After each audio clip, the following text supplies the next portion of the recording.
الله الله الله الله ما لنا مولى سوى الله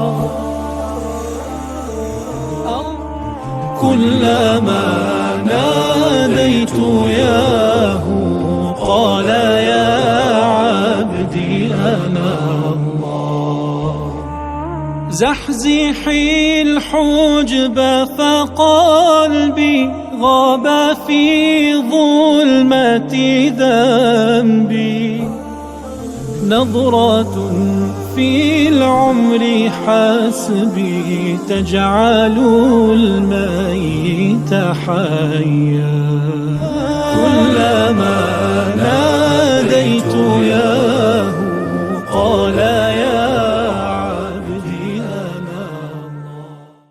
أعوذ بالله من الشيطان الرجيم. بسم الله الرحمن الرحيم. الحمد لله والصلاة والسلام على رسول الله وعلى آله وصحبه ومن والاه أما بعد. Hürmetli qarindoshlar, biz bugun sura Nisoning 117-oyatiga keldik. Ilgirki oyatlarda Alloh subhanahu va taolo shirk haqida, shirkning nihoyatda og'ir jinoyat ekanligini, ya'ni kechirilmaydigan bir jinoyat ekanligini tilga olgandan keyin shirk keltiruvchilarningki oshkora azg'unlik yo'lida ekanligi, keyingi chekinish ehtimoli yo'q bir yo'lda ekanligini tilga olgandi. Biz şu shirk keltirgan odamning yoki shirk keltirgan kishiningki bakmi yiroq ozdi ifodasida ochiq, oshkora bir ziyon yoki ochiq, oshkora bir batil, ya'ni mana shu vaqtda mana bir yo'lga kirib qolganligini biz tilga olgandik. Buningga ilgirki darslarimizda qarab turib bir kishining normal bir qalini o'zining ilohiy deb e'tiqod qilish, quyoshni o'zining ilohiy e'tiqod qilish, ya'ni inson o'zining aqli yetgan nuqtagacha shu aqlining keyniga kirib, aqli yetmagan yerda o'zi aqli yetgan yergacha erishgan haqiqatning orqasidan mengishi kerak ekanligini biz tilga olgandik. Bugungi oyatmi shu asosda, shuning davomi, ya'ni shirk keltirgan kishiningki o qadar ig'ir darajada ezib ketishi, bak yiroqlab ketishi ning bir ko'rinishi shaklda bayon qilinadi. Astag'firu billah. Yad'una min dunihi illa inathan va in yad'una illa shaytanan marida. Ya'ni Alloh subhanahu va taolo shirk keltirganlarningki faqat va faqat o'zi ayollarning nomini, ayollarning nomi bilan atvagan, ayollarning nomini qo'ygan bir butlarga duo qilib, shularga ergishadiganligini tilga qilib, ular Allohni qo'yib faqat ayollarning nomi bilan atvagan butlarga ergishadi. Ular faqat shaytonan marida, Allohning itoatidan qana qilgan chiqqan, Allohning itoatidan chiqqan shaytonga qana qiladi, ergishadi degan bir ifoda bilan shirkninki qanday bo'lib bak yiroq bir azg'unlik, bak keyingi qaytqilish ehtimoli yo'q bir azg'unlik, oshkor azg'unlik ekanligini bizga ifodalayapti. Buni qilib bu yerni qanday chiqadi desanglar qarindoshlar, odatda arablarningki söz işletish yoki masalalarga qarash shu vaqtidagi ahvoliga qaraganimizda arablar ayollarni normalda qo'lidan ish kelmaydigan, boshqalarga yordam berish emas, hatto o'zini mudofaa qilolmaydigan bir shaklda ko'rdi o'z vaqtida. Hatto qahramonliklar madhilangan ba'zi she'rlarda, ba'zi dostonlarda qahramonlikning aksini ayollik bilan qana qiladi, tasvirlaydi bular. Endi bular mashta qaraydi o'zi. Ammo bular iloh deb e'tiqod qilib olgan butlarga qaragan vaqtimizda, bütün butlarning ismining hammasi ayollarning nomi bilan, ya'ni ayolcha nom bilan qana qilingan, atalgan. Masalan, Qur'oni Karimda tilga oladi. Afra'aytumul lata vel uzza ve manata thalithatal ukhra. Sura Necm'ninki 19-20 oyatida 3 butning ismini tilga oladi. Lat, Uzza, Manat. Yani Arapça bildiği adamlığa nispeten, yani bunun bu butlarning tarixidan azroq xabarda adamga nisbatan bu ismlarning ayolchi ekanligi bu yushuv emas. İsaf deb bir butva bularninki, Naili deb butva. Ondan keyin bular malaikani Allohning qizlari degandek nomlarni ataydi. Ya'ni oyatning xulosasiga vaqtimizda buni o'zi iloh deb e'tiqod qilgan doirada yana özünü aldayotgan bir ko'rinish bor. Chunki o'zining tasavvurida ayollarni tuvan ko'radigan bir tasavvur bor, ojiz ko'radigan bir tasavvur bor. Mushu tasavvur bilan turib ilohlarni ayolcha qanday qiladi, ataydi. Qur'on bu nuqtani tilga olib turib, ana ko'rdinglarmi? Bularning qilayotgani oshkora bir xil xatolik, ya'ni o'zining nazariyasiga borgan nuqtadami, ashularning fikriga borgan nuqtadami, uçuk bir hatalık, uçuk bir azgınlık şekilde bizge qanaq boğadıdı, ifadalawadıdı. Ondan keyin ayetning ahırda bunu fakat şeytan merid ismi bilen deb turib, merid şeytanni qanaq qiladi, chaqirdi deydi. Yani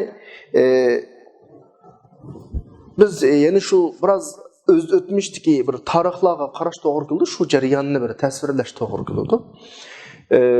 Bilamiz Butxalla ma'lum kishilarning qo'llarida, ya'ni jamiyatdagi, jamiyatdan foydalanib ko'nib qolgan, jamiyatni qaqsoq qilayotgan ma'lum kishilar tomonidan idora qilinadi shu vaqtlarda.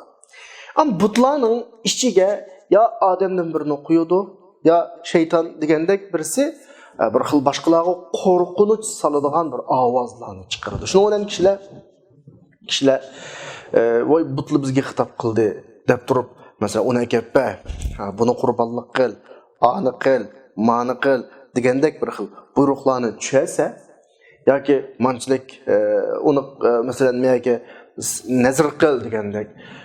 Shu asosda kishilar o'zining mol-mulklarini shunga aldinib oldida qo'yadimdi. Bularning hammasi shu butxallarni shu vaqtga, shu ishning ustiga chiqib olgan kishilarning qon tarini shumiradigan shumurgichilarning qo'llariga tushadigan bir ishlar. Bunda bir jarayon bor bu yerda. Yani bu yerda o'rtada rol o'ynayotgan bir shaytonlik. Bu shaytonlikni maoyatda nima deydi? Marid sifat. Asli marid degan nima desa, qattiq yumshoq, qattiq siliq bir narsani marid deydi. Yani biz ba'zi supullaymiz qo'limizni, yoki siliq bir supullarga qo'lda tutmaydi. Qo'lga olsak, g'irda qo'ldan tushib ketadigan. Ashuning ismi marid. Ya'ni shayton qanda gumpi ishlatib, qandaq amal chartadbir ishlatib, yo'ldan chiqishga tirishadi, Allohning itoatidan chiqadi. Bu xil shaytonlarga bular ergashadi. Ya'ni bu yerda Alloh subhanahu va taolo bizga tasvirlab berayotgan, bular ergashayotgan shu yo'lning oshkora bir botillik bir jarayoni var. Bunu yuqoridagidek ikki mazmun bilan hozirgi oyatda Alloh subhanahu va taolo qana qildi bizga yetkazib. Ya'ni biz davomli davatimiz ya shaytonning hech qachon bir kuchi yo'q. Menga marid sifatlashini ayt yumshoq, ya'ni kuchsiz, siliq, tumaydigan, navti akilib tutqulmaydigan yani.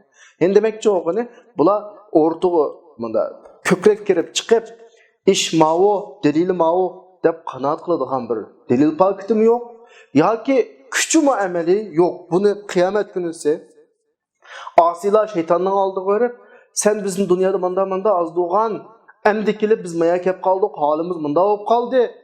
Ne ish bu degan vaqtida deydi: "Va ma kana li alaykum min sultan illa an da'awtukum fastajabtum li." deb o'zraydigan shaytonning ahvoli, shayton marid sifatida qanoat qilib tasvirlanadi. Hozirgi oyatning ma'nosi: "Men sizlarni bir so'rab akagidek, bo'yningni bog'lab akagidek bir kuchga ega emas, chaqadim keldinglar.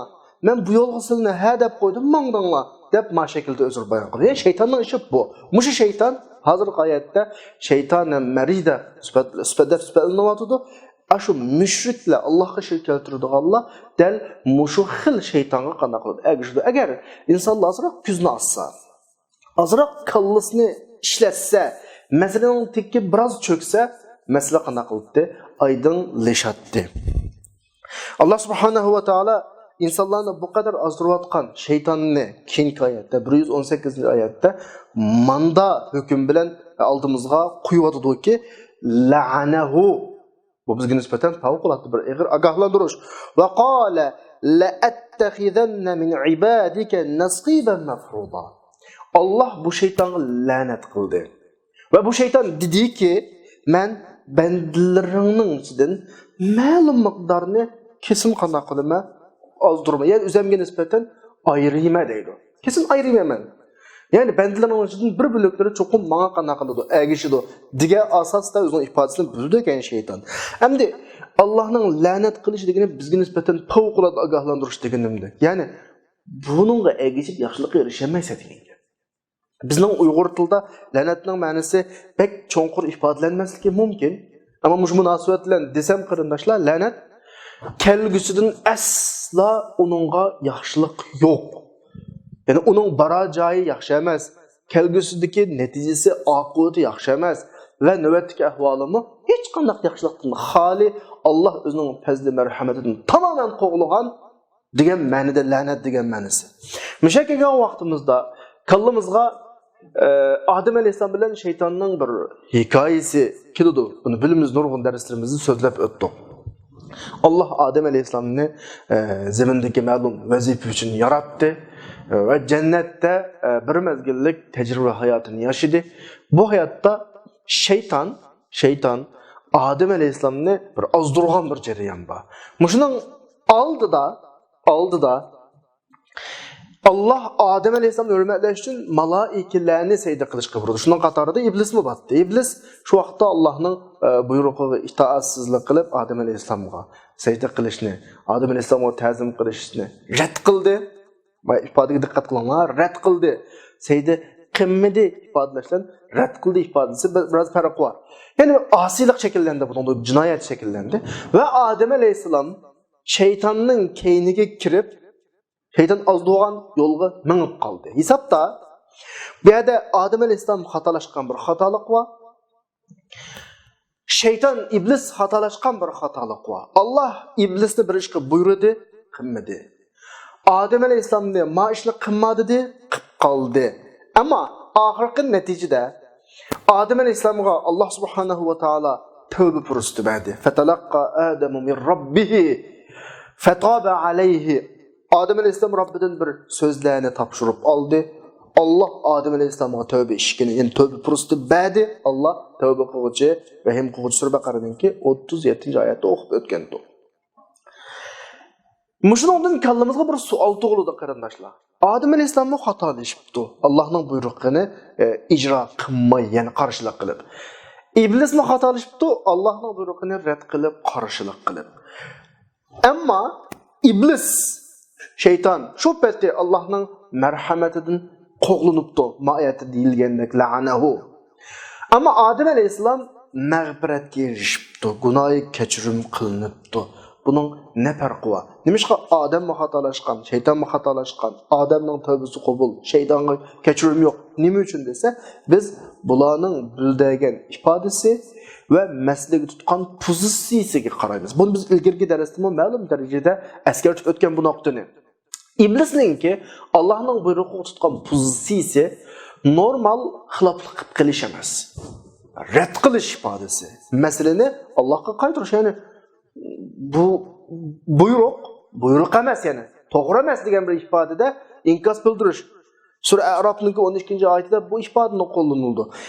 Qala ana xayrun minhu. Men Adem'den yaxshi. Men onu secde qilishga buyuryapsa, men ondan yaxshi. Xalaqtani min narin, meni o'tdan yaratding va xalaqtahu min tin, uni loydan yaratding. Yani bu yerda Allohning buyruğini rad qilish var. Ammo Adem Aleyhisselam hech qachon buyruqni rad qilib boqmadi. Bu daraxt yaqinlashmang dedi, ma'qul dedi, ammo o'zining vaqtlik g'aflati tufaylidan, sal qarashi tufaylidan shaytonning vasvasasining keyniga kirib qanaqa qildi, jinoyat o'tkazib qoldi va buni oxirisida shu shaklda e'tirof qildiki, Robbana zalamna anfusana. Biz o'zimizga zulm qildik. Ya'ni e'tirof qildim ayadi-ku. Shu nuqtadan qarindoshligimiz alohida ta'kidlab qo'ydigan bir nuqta. Masalani e'tirof qilib turib, qilmaslik yoki xiloflik qilish odamni osi qiladi. Jinoyatkor qiladi. Alloh xolisa buni qanaqa qiladi? Kechiradi. Agar chin dildan tavba qilsa, tamoman kechiradi. Bu ishning xarakteri bu. Ammo masalani rad qilish bu bunda emas, unda emas. Mesela insanın qalbida bir xil shaytonlik eshib ketgan vaqtda o'zi qilmagan ishlarni rad qilib turib boshqalarning oldida o'zini oqlashga urinadi. Dal misha eng xatarlik masala bu. Bu insonni kufrga olib boradi. Buning jinoyati asla va asla kechirilmaydi. Shayton dal mushu xildagi jinoyat o'tkazgan tipga keladi. Shunga bu oyatda Alloh shaytonga la'nat qildi shaklda qanday qilingan ifoda qo'llanilgan. Yani qo'llangan yani. Yani bu qo'llash bu xil shakldagi ifoda qo'llanish orqali bizni hamda shaytonga yiqilishib qilishdan hazar ayiltiyotdi. Yani shayton Allohning rahmatidan qo'llangan, la'nat qilgan gap, uning ikkinchi fursati yo'q. Uning har qanday tatliq shika so'zlariga aldanmanglar, hiyla makriga aldanmanglar. Chunki uning ishi bitdi. Onun meselesi hel bulaqlıq, yani tamğı mühür besilip bulaqlıq degan şekilde bizni qanday qilyotdi, ogohlantiryotdi. Adem alayhissalom mı jannatdagi shu shayton bilan bo'lgan bir voqealiklarda azroq kallasini ishlatgan bo'lsa, biroz iblisning gap so'zlariga diqqat qilgan bo'lsa, ba'zi masalalarni qanday qila oladi, tushunoladi, saqlana oladi. Sura Araf'ta bunda bir tasvirlanadi 21-oyatda va qasamahuma inni lakuma laminan nasihin. Qasam qilibdiki iblis men sizlarga kuyunaman deyotdi. Ammo Adem alayhisalom shu vaqtda diqqat qilmadi. Iblisning bergan vasvasasi nima bilamsizlar? Bergan va'dasi nima bilamsizlar? Fawaswasa lahum ash-shayton liyubdiya lahum ma wuriya minhuma عنهما من سوءتهما وقال ما نهاكما ربكما عن هذه الشجرة إلا أن تكونا ملكين أو تكونا من الخالدين. İblisninki Adem Aleyhisselam qilgan vasvasasi Allah sizlarni nima ish qilib bu daraxtni yeyishdan to'sdi. Bu mevada nima ish qilib to'sdi? Cho'qim bir ish bor. Buni yap qolsanglar yo farishta bo'lib ketasizlar, yoki bo'lmasa mangu yashayotgan bo'lib ketasizlar. Shunga qutusyotdi. Yap ya farishtalarga ya mangu yashanglar. Shu vaqtda Adem Aleyhisselam agar ma mantiqi bilan javob qaytargan bo'lsa, tamam. Agar gaping rost bo'lib qolsa, qasming rost bo'lib qolsa, bu daraxtni yesa ras inson farishta bo'lib ketadigan bo'lib qolsa, yoki mangu yashaydigan bo'lib qolsa, sen yap farishta ol, mangu yashab qol o zaman. Mushu mantiqi bilan javob qaytargan bo'lsa, mesela çıkmaslık mümkün değil, mesela çıkmaydı ama Allah'ınki ezeli ilmi, ezeli iradesi Adem'ninki zimindeki vazifini ada kılışı oğaçka bu bürük jariyallah qanaqlıq, yüz biriklik qarindaşlar. Şunu bilen şeytan aşta bir vaqaliklardan keyin Allah'ның la'natiga uchirdi va Allah subhanahu va taolo qattiq qo'rqqan holda mandaq bir la'nat kuchurdi. La'anahu ifodasi bor hozirgi oyatda. Degan ekan Robbi fa'anzirni ila yawmi yub'athun. Ey Robbim, menga qiyomatga qadar nimbaslar, muhlat baslar. Shu vaqtda men ishimni qilib olay dedi. Allah subhanahu va taolo Adem alayhissalomninki shu o'tkazgan shu g'aflatidan bizga nima uchun bir vaqt desa, g'afil bo'lmaslik kerak. Har doim o'yg'oq bo'lishi kerak degan bir usulni bizga bir vaqt. Va bu oyatda yana takror shaytonning aslo chiqish yo'li yo'qligi, shaytonning masalasining tugaganligi, ya'ni shaytonga qarta bu bizga qanchalik go'zal va'dalarni qilib kelsin, bizga qanchalik vasvasalar qilib kelsin, uning vasvasasida yaxshilikning yo'qligi. Ammo bu o'ziga bizni ozdurishni vazifa qilganligini Alloh tilga ilib bu oyatda shaytonning bunu gapini bizga hikoya qildi. Davotda mush oyatda va qala la attakhidanna min ibadika nasiban mafruḍa. Men mutlaqo bir bilik bandalarni ozdurib o'zim tarafiga qanaq qilama, ayirib olaman deyotdi. Nima uchun bu yerda iblis, shayton bu qadar ishonchlikni, o'ziga ishonch qilgan shaklda so'zlaydi endi. Bu yerdagi nasiban mafruḍa, mafruḍ degan gap kesin degan gap-ku. iniq men bir bilik bendilerini üzem terpe gelip alıma kendimge egeştirme azdırma davadıdı. Nima üçün bu kadar işençlen gap qiladi desa, çünkü iblis Adem aleyhisselamni, Hava aleyhisselamni sınab baktı. Atımız Adem, anımız Hava şeytanның gaplarga kirib xatolaşqa yada mutlaka Adem aleyhisselam bilan Hava aleyhisselamның ballarının işidən şeytanның gapiga kiradiganlari va şeytanның yo'liga ergishadiganlari va şeytanның tarafini oladiganlari va şeytanның sepida turadiganlari va ve o'zi şeytan bo'lib bu yo'lda xizmat qiladiganlari va bu aniq masala bo'lgancha shu iblis meyada o'ziga noit ishonch qilgan shaklda mutlaqo mafruda ifodasi shu qarindoshlar bandilaringdan bir bo'liklarini o'zimning tarafiga qana qilma olaman degan shaklda qana qilyotdi. Davatılı. Bunun münasebetlik, muşnun okşayan ayetlerden nurgun ayetler var. İblis'nin özüge kılan işencesi. Sürü Sefer'nin 20. ayetinde وَلَقَدْ صَدَّقَ عَلَيْهِمْ إِبْلِيسُ ظَنَّهُ İblis özüge işendirdi başkalarını. Özünün yoluğa ergeçtireleydi bir kısım kişilerini. Yani bir ayette لَاِنْ أَخَّرْتَنِ إِلَى يَوْمِ الْقِيَامَةِ لَأَحْتَنِكَنَّ ذُرِّيَّتَهُ إِلَّا قَلِيلًا Sura İsra'nınki 62. ayet. Muş ayetim neydi? Eğer ma kıyametke kadar vakt versen, ma ulanın evlatlarının içinden deydi. Evlatlarının içinden az bir kısmından başkasını üzerine yoluğa ergeçtirmen. Yeni bir ayet Sura Sat'nınki 82. ayetinde فَبِعِزَّتِكَ لَاُغْوِيَنَّهُمْ اَجْمَعَيْنِ Ma ulanın hemmisini azdurma, ihva kılma, bu yolu çakırma hemen de Allah'ın izzetiyle kazan kıp durup davadı. Yani iblisinin özüge o kadar işencisi var. Çünkü insanın Adem aleyhisselam hatalaşkan noktadan insanlarını çok mutlaka kanakalıdı, hatalaşıdı. Atsı hatalaşkı yerde balısı mutlaka hatalaşıdı. Atsı vesvesemnin keynine kirip asilik yerde balısı mutlaka asilik kılıdı. Diyen işlenciler mangdı. Ama Allah bizni bunun kanakalıdı, eskerituvatıdı ve bizge çıkış yolu bir vatıdı. Adem Aleyhisselam'ın vakaletleri bikağa sözlenmeydi. Adem Aleyhisselam'ın birilgen tövbe purusiti bikağa sözlenmeydi. Hemmesi biz insanlık karakterimiz bilen, bizdeki acizlik tüpeyledin, bizdeki gaflet tüpeyledin. Eğer hatalaşıp kalsa, hata yola kirip kalganımızda kandak çıkışımız hakkında bu hatalıktan birilgen bir nemo uçur. Yani bizge birilgen bir purset. Andın kin 119. ayette yani üzlüksüz iblisning gapini Allah subhanahu va taala bizga hikoya qilib beribdi. İblis qani qaysi nuqtalardan kirdi? Buni bilib olishimiz uchun diqqat qilishimiz kerak. Davotida iblis Allah iblisning gapini hikoya qilgan 119. oyatda "Wala udillannahum man ularni azdurman" davotida. Oyatning oxirisi "Wala umanniyannahum" ma ularni quruq xiyollarga salaman. Her sahada.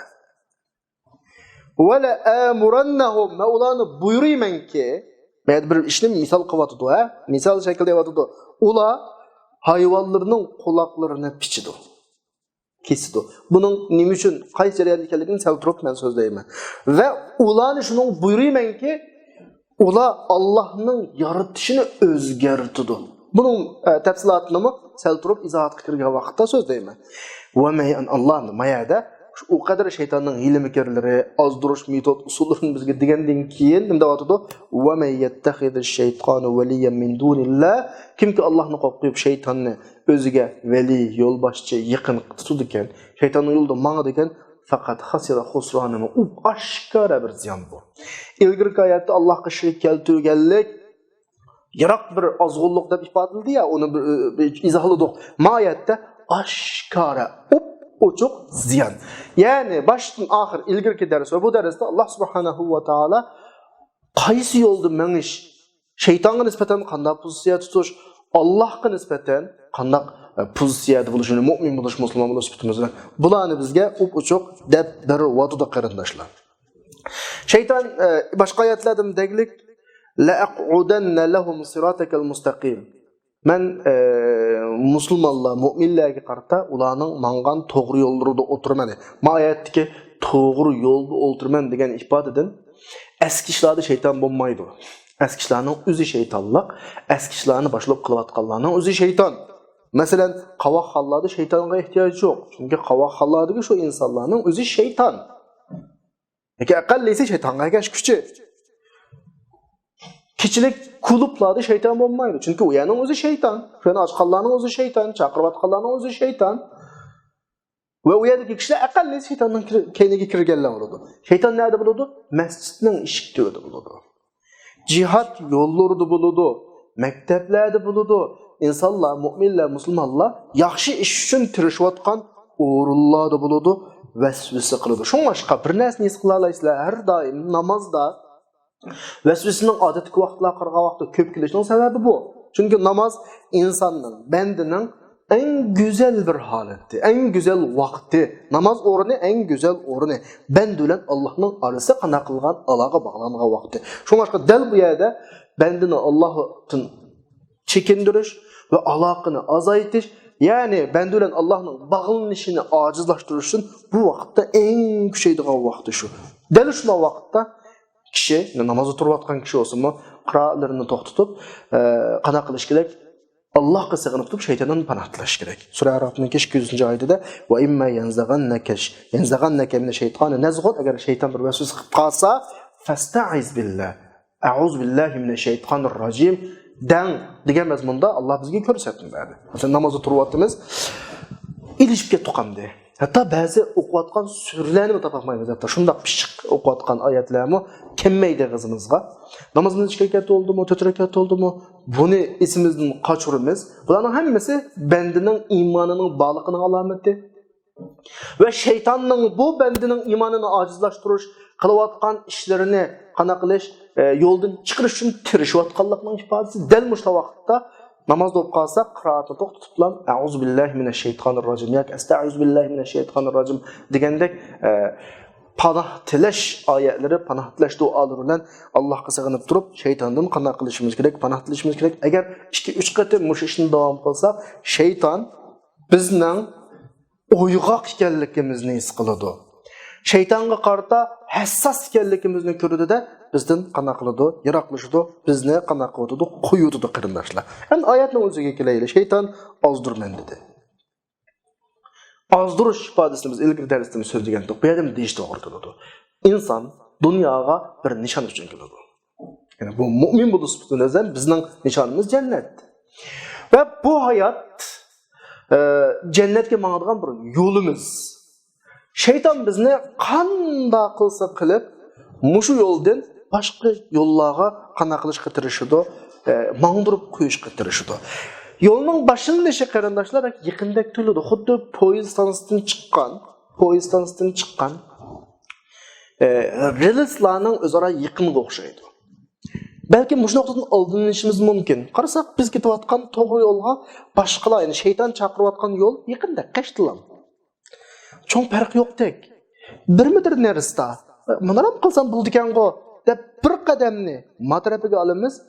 Endi o'ylanglarki, poyezd stansiyadan oraliqi 1 metrmi kelmaydigan yaqin yo'ldan, yaqin 2 yo'ldan chiqqan 2 poyezdninki oxirgi musofirninki nega boradiganligini o'ylab baqsanglar bo'ladi. Birisi shimolga, birisi janubga berishi mumkin, birisi sharqqa, birisi g'arbga berishi mumkin. Ya'ni dastlabki boshlang'ichdagi musofirning yaqin bo'lganligi, yo'lning oraliqining yaqin bo'lganligi hargiz u yo'lning to'g'ri ekanligi chiqmaydi.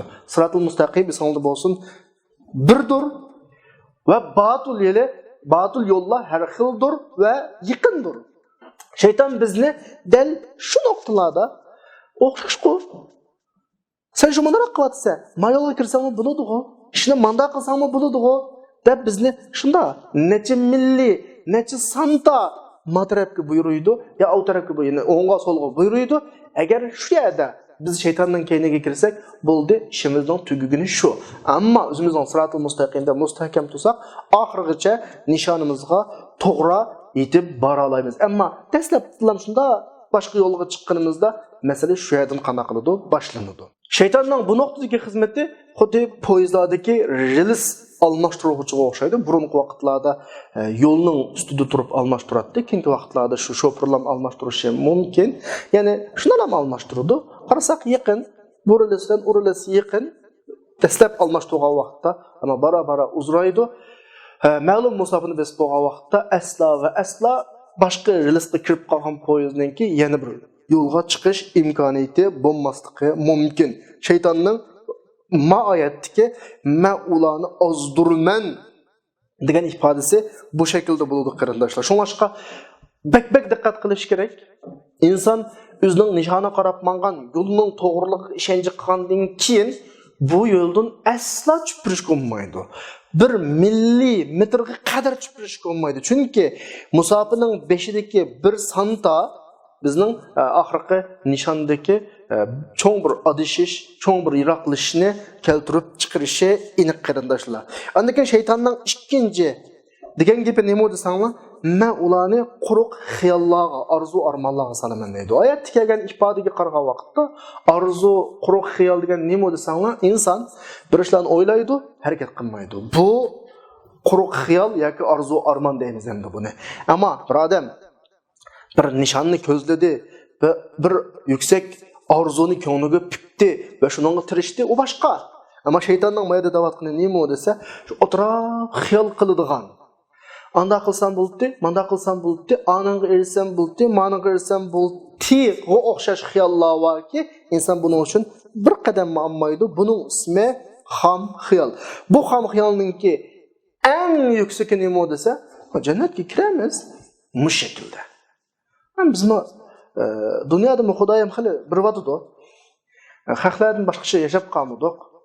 Hisob jihatimi ba'di Xudoyim, urun jihatimi ba'di shu qiyomat kuni mushtarak bo'lgandan keyin kirib qolamiz jannatga deb jannatni ko'ngling ko'z oldiga keltirdi. Yo, ammo jannat uchun amaliy qadamdan birinolmaydi. Men deyotganim eng yuksak, eng yuqori darajadagi inson deyotimi? Endi bu yerdagi amani, ya'ni arzu ham xiyollar yuqorisi jannatni tatib eng oddiy ishlarga qadar shaytonningki insonni oldirishdagi eng cho'ng qurolidan birisi. Yani amaliy ish qilmasdan quruq arzu xiyolga qanoat qilish, sab qo'yish. Bilasizlar, quruq arzu xiyol ahmoqlarning eng cho'ng va eng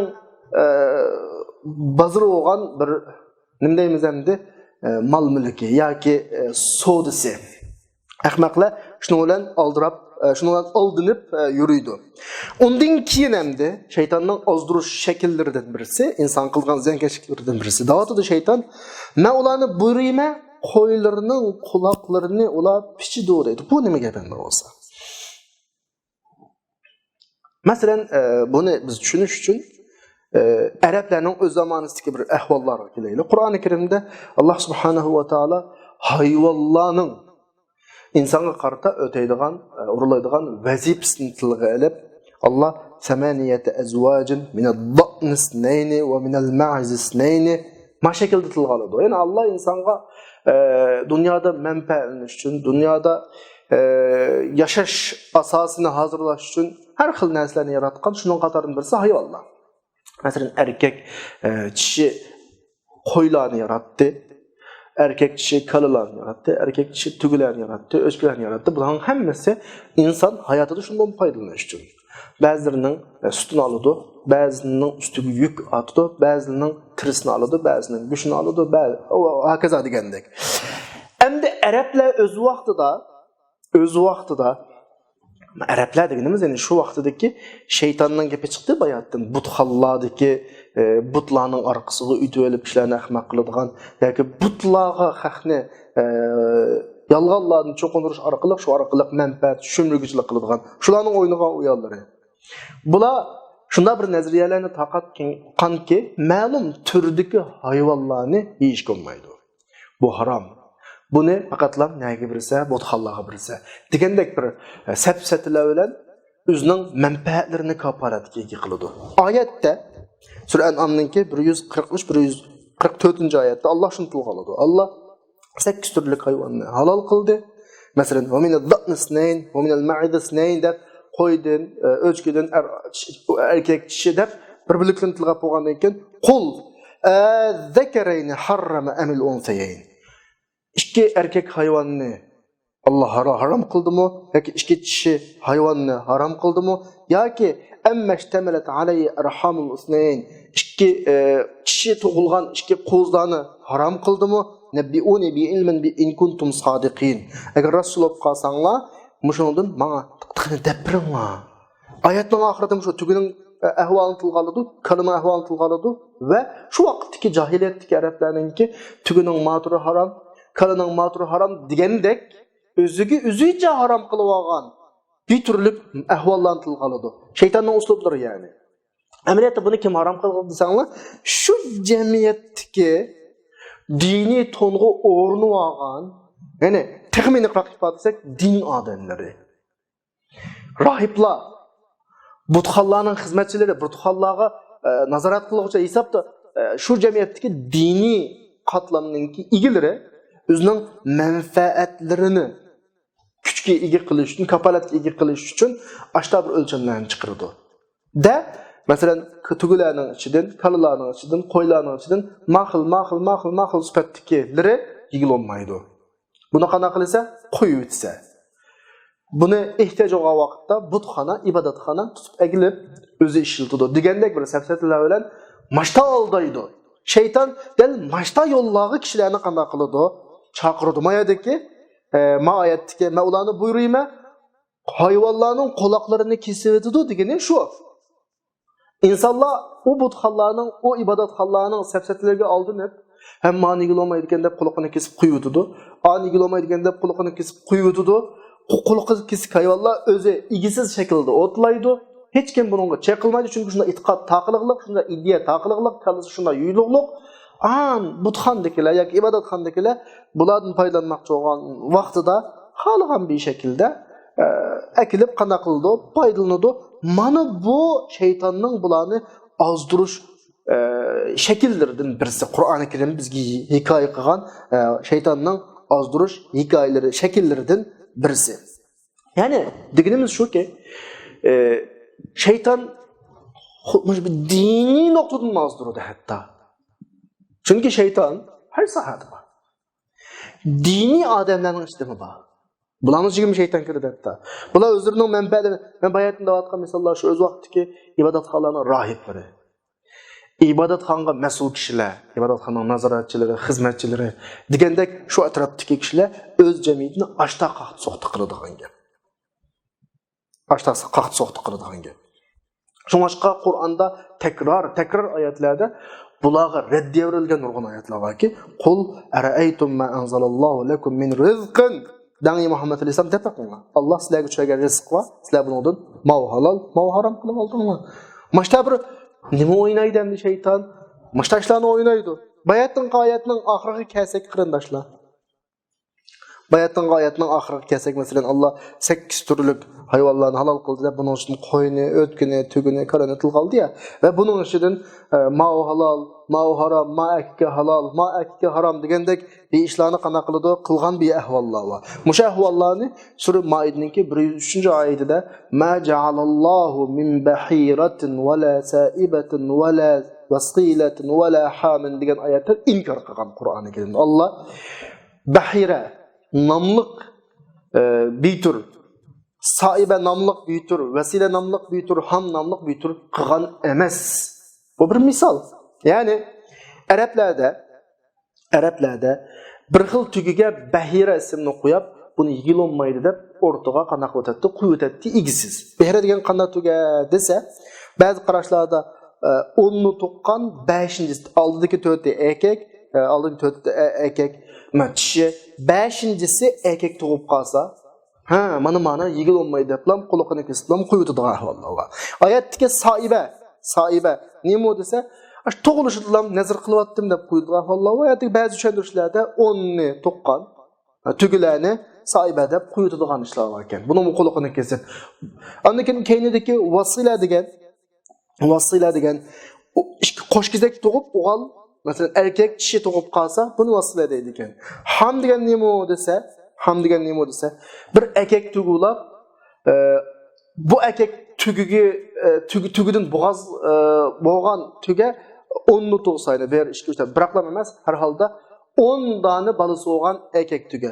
Demak, bir qancha xil shakl, mushu shakllarni Alloh hech qachon bularni harom degan emas. Ama şu vaqtdagi din adamlar, şu vaqtdagi sümürgüçüler din namıdın mesela onun din batıl olsun, batıl din namıdın kişilerge maşta bir ideallerini sığdırış arqılı muşu türlü hayvanlarını qo'yutudigan, quluqini pişip qo'yutudigan, andan keyin bularni hech kim chaqilmaydigan, bu chunki qo'yutilgan hayvon ekan, nazr qilingan hayvon ekan degandek, lazım bo'lgan vaqtida akaplam qana qildigan, shu budxondagilar, ibodatxondagilar, rohiblar, şu sümürgüçler faydalanılan manda bir ahvallar batdı. Del bu şeytanın insanını azdırış yollarından birisi. Bir misal yani. Allah subhanahu wa ta'ala Kur'an-ı Kerim'de bunu da vatıdı. Bu bir misal süpütüde şeytanın azdırış şekillerinden bir süpütüde bizge bayan kılmatıdı. Ayetinin ahırı davamlaştıraylı. Şeytanın yani insanların azdırış usullerinden birisi وَلَا آمُرَنَّهُمْ. Ma olanı buyuruyma Allah'ın halkını özgürtüdü deydi. Allah'ın yaratışını kanına özgürtüdü. Allah subhanahu wa ta'ala bütün kainattaki nəsini yoxdun barı qıqan bulup her nəsini öz vazifesiga layık bir şekilde yaratqan. İnsanın şu. İnsanın erinin şekli var. Öz vazifesiga layık.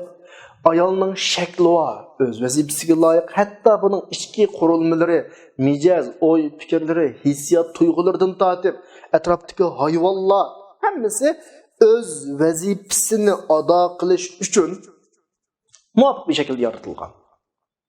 Mesela deyli, etrafımızga misal qarab baqayli bir mikrofon. Bir mikrofon nima uchun yasaladi? Etrafda insanlar köpüyüp ketdi. Sözdagi adamning ovozi etrafga yetmaydi. Şu ovozni yetkizish uchun mikrofon lahilanadi. Muvaffaq şekilde lahilanadi. Bir misal. Mikrofonning undan boshqa vazifasi yo'q. Shunga o'xshash bir ish. Misal sifatida da'vatime. Allah her narsani yaratgan bo'lsa, mazmunda o'zining vazifasini ado qilish uchun ve aşı özünün vazifesiga layık bir şekilde yaratılgan. Endi kishilar kelib, aşı narsalarni öz vazifasidan shunda o'zgartib to'g'an hamon mesele şu yerden çıkıdı. Şeytan bu noktalarga insanlarni qanday qiladi, azdırdı. Bu noktalarga qiziqtirdi insanlarni. Şeytanning qiziq azdırış yo'llaridan birisi şu. Bununla münasebetlik Kur'an'da xil ayetler var. Ela lehul halq vel amr. Allah'ın buyruq ve yaratış Allah'ın ki. Siz etrafımızdaki narsalar qanday yaratilgan bo'lsa, onu şu bo'yicha ishlat degan gap. İnsan qanday yaratilgan bo'lsa, şu bo'yicha xizmat qil degan gap. Kun fayakun.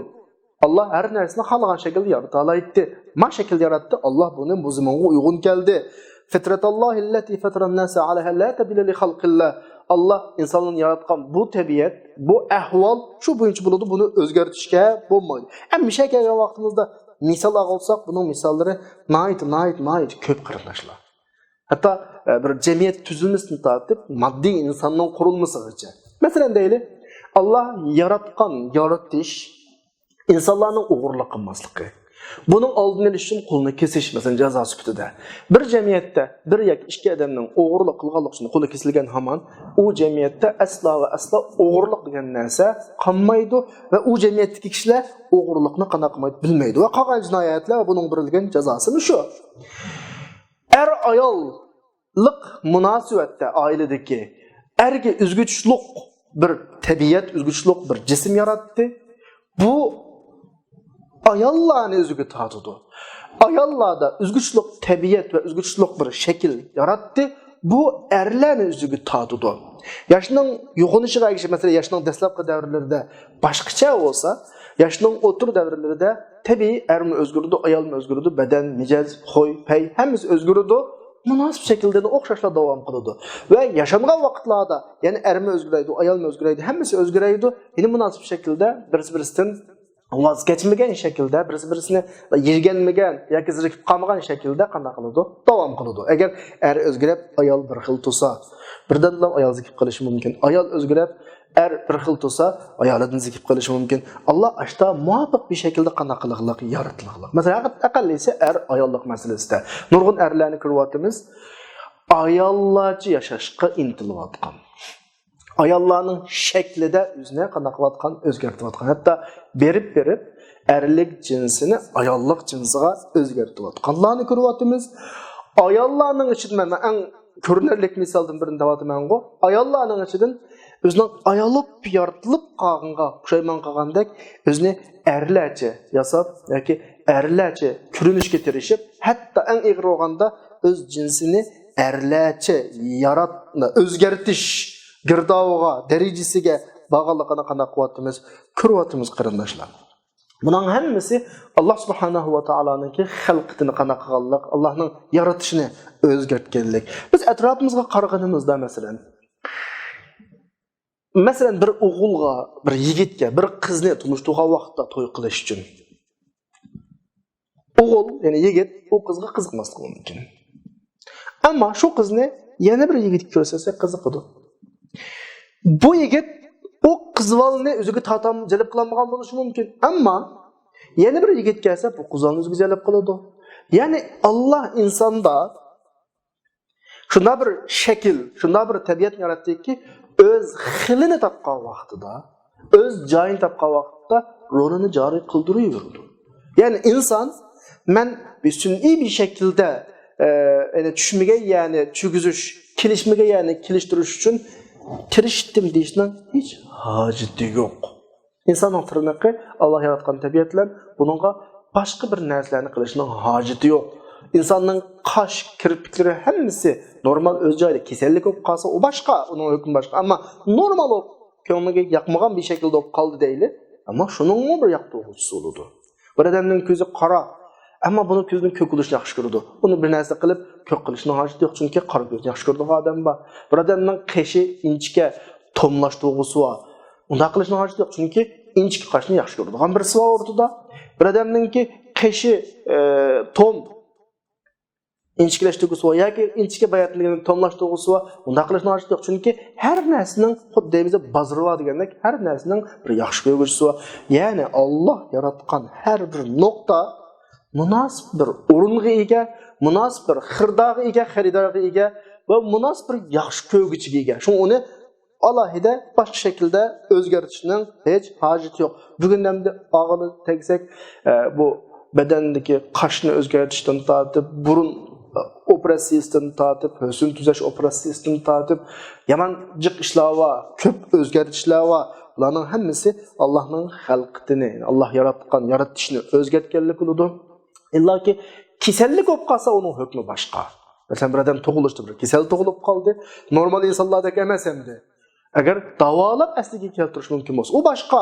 Ammo normal, yani her xil shaylar va har xil shakllar va shu shakllardan birisi, shu shaylardan birisi, yani jamiyatda maqbul holatdan birisi bo'lib qolgan ahvol ostida buni o'zgartiraman deyishning o'zi, Alloh yaratgan, yaratishni qanday qilganlik, o'zgartganlik bo'ladi. Inson o'ylash kerakki, shu o'zi qiziqqan nuqtani, masalan deyli, burni biroz kichik, cho'nglatqisi bor, yo cho'ng, kichiklatgisi bor. Uni kichiklatib cho'nglatgandan keyin ya birisiga yaxshi chiroyli ko'rinish uchun, yoki iriga chiroyli ko'rinish uchun, uning iri yaxshi ko'rmaydigan yana bir tarafiga chiqish uchun. Yana o'zgartindi. Iri yaxshi ko'rmaydigan yana bir ish paydo bo'lib qolsa uchun uni qanday qiladi? Ya'ni inson asli Allohning yaratishiga qanday qilish kerak? Qanoat qilish kerak. Mana bu Alloh subhanahu va taoloninki cheklagan insondagi yaratgan yaratishlarning o'zgarishlarning birisi, shaytonning ozdirish yo'llaridan birisi mana mushu qarindoshlar. Endi yuqorqi oyatlarda, ilgirki oyat va oyatlarda Alloh subhanahu va taolo bir nechta turli shaytonning ozdirish yo'llarini bizga bayon qildi va oxirida oyatni shuna xulosaladiki, "Va may yattaxizish shaytonu valiyyan min dunillah."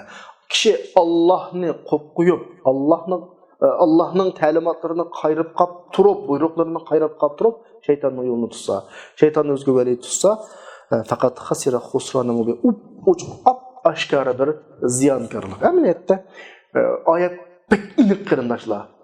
Hayatda bir 40-50 yaşab baqqan odam mush nuqtalarni, men bayatni so'zlagan nuqtalarni normal hazm qilib tushuna oladi. Ya'ni demakchi o'g'lim shuki, inson yashash jarayonidami mush ta'limotning asli to'g'ri ekanligini, yuqorida deyilgan shaytonning ozdirish yo'llarining haqiqatan insonga ziyonli ekanligini tushuna oladi.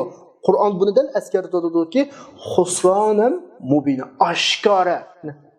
Aqlni azroqlab ishlatsa inson, qalbini azroqlab ishlatsa, bilalaydigan darajada xatolik shaytonning yo'liga kirish. Vaqt münasabati bilan bugungi darsimiz mushada oxirlashdi. Inshaalloh kelasi haftalik darsda kurashguncha hammani Allohga omonat qildim. Va axiru da'vana alhamdulillahi robbil alamin.